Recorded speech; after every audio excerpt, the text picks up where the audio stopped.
An entire colony, more than 100 men, women, and children vanished without a trace. No bodies, no signs of struggle, only one chilling word carved into a wooden post. A message so strange that for over 400 years, historians still argue about what it meant. This is the disappearance of the Roanoke colony. In 1587, a group of English settlers established a new colony on Roanoke Island, off the coast of modern-day North Carolina. They were sent by Sir Walter Raleigh with one mission: create the first permanent English settlement in the New World. Among them was Governor John White, who would soon become central to the mystery. But the colony struggled almost immediately. Supplies ran low. Relations with local tribes grew tense. The settlers begged White to return to England and bring resources before they starved. He reluctantly agreed, not knowing this decision would seal the colony's fate. White planned to return within months, but history had a different plan. England was preparing for war with Spain, and every ship was seized for defense. His return was delayed not by weeks, but by 3 long years. When he finally sailed back in 1590, Roanoke Island was silent. The colony was gone, houses dismantled, fortifications carefully taken down, not burned, not destroyed, but removed as if the settlers left intentionally. There were no signs of violence, no graves, no belongings left behind, but one clue remained. On a wooden post carved into the surface was a single word: CROATOAN. Another carving nearby read, CRO.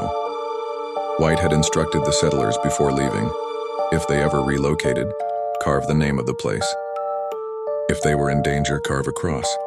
There was no cross suggesting the colony left willingly, but left to where. The CROATOAN were a friendly tribe who lived on Hatteras Island, about 50 miles away.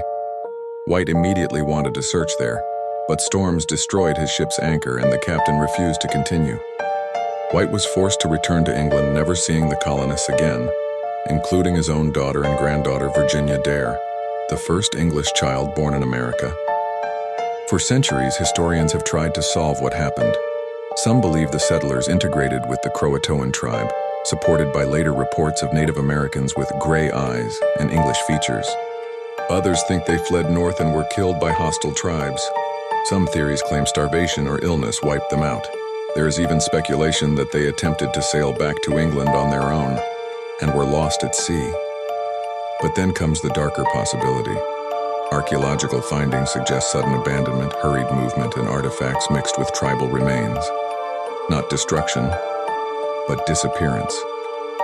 And one of the strangest clues of all.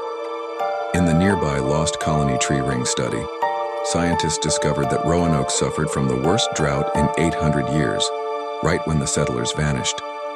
A famine-level drought that could have driven the colony to desperation.